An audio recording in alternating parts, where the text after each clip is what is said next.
Hello, this is Coach Wilson, and this is Unit 9, Day 5. Today's journal is what were the three major areas that the United States tried to manage during the First World War. Okay, please make sure you're going back to Day 4 to get this information, and make sure you're keeping up with your journal. Today we're going to be moving into the United States as a global peacemaker. During this time, the United States had tried to maintain a policy of isolationism, all right, trying to maintain a certain boundary between them and the rest of the world because the United States did not want to get involved in European affairs and wanted to try to avoid a very expensive and costly war. Now, our essential question of the day is what were the goals of the peace conferences following World War I? So, on November 11, 1918, an armistice was signed, which is just a ceasefire between the nations that were at war in Europe, and the war ended in a stalemate, meaning that nobody really won and no land was really gained. The peace treaty talks ensued, led by Woodrow Wilson of the United States, David Lloyd George of Britain, Vittorio Orlando of Italy, and George Clemenceau of France. Now, the big four in this meeting were Britain, France, Italy, and the United States. They were kind of the um, main focus, if you will, of the peace talks. Their goals were in this peace treaty to stop future world wars, so to make sure this never happens again, protect democracy and ensure that no one like the Kaiser of Germany would ever come to power again, reduce the amount of weapons that are available to those countries, and protect the freedom of the seas to ensure that the German U-boats and things of that nature never have the power of over the sea like they did for such a long period of time during the war.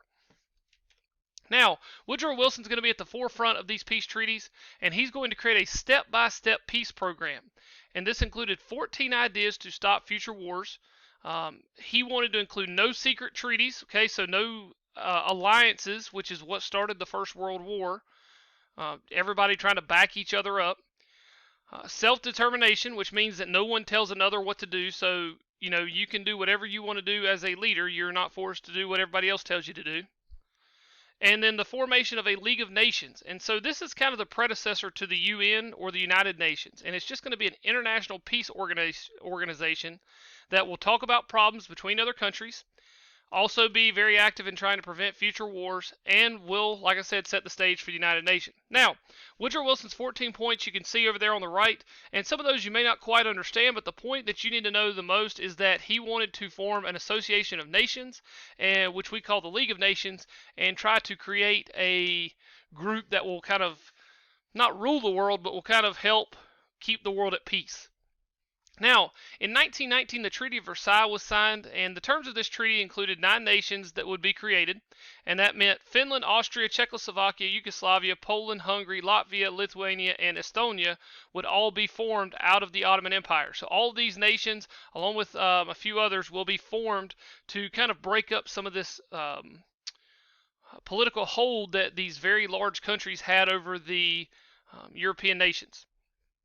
Germany would also be demilitarized, and reparations must be paid by the German country of $33 billion. All right, and they used what they called a war guilt clause, blaming Germany for starting the war. Now, it's very obvious that Germany was not necessarily the start of this war, which we know now.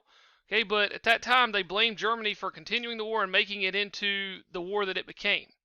The treaty is signed by most of the Allies on June 28, 1919 at the palace of the former French king's Versailles Palace. That's why it's called the Treaty of Versailles in France.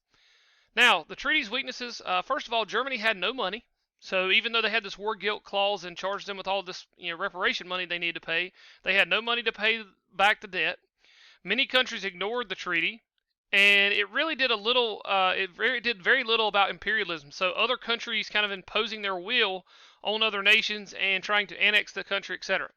The other biggest problem is that there's no enforcement of the terms. It's kind of like the Articles of Confederation. There is no executive branch or no leader to kind of put down any type of bad thing that goes on. Now, some U.S. opposition to the treaty came from Congress because they did not like the treaty. They felt like it did not solve a lot of the problems that threatened American interest. Congress also did not like the fact that Wilson had proposed the League of Nations, which did very little to prevent U.S. isolationism. It would have thrown us into the world stage and got us involved in what many in Congress felt we were not ready for.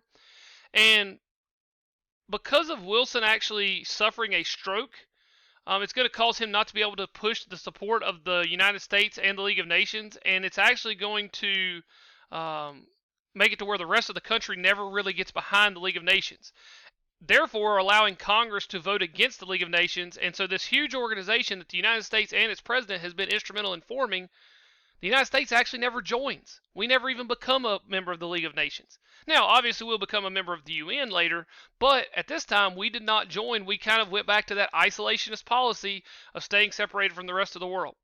Okay. As a sidebar, I did put that the U.S. would not end the war until July 2nd, 1921, under new President Warren Harding. As basically, we just did not ratify the Treaty of Versailles.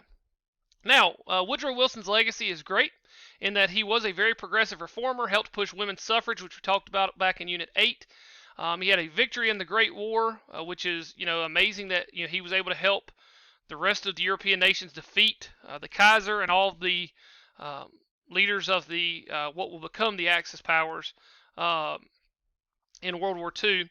And also, he was responsible for much of the economic prosperity in the 1920s and forming the League of Nations, which will later become the UN.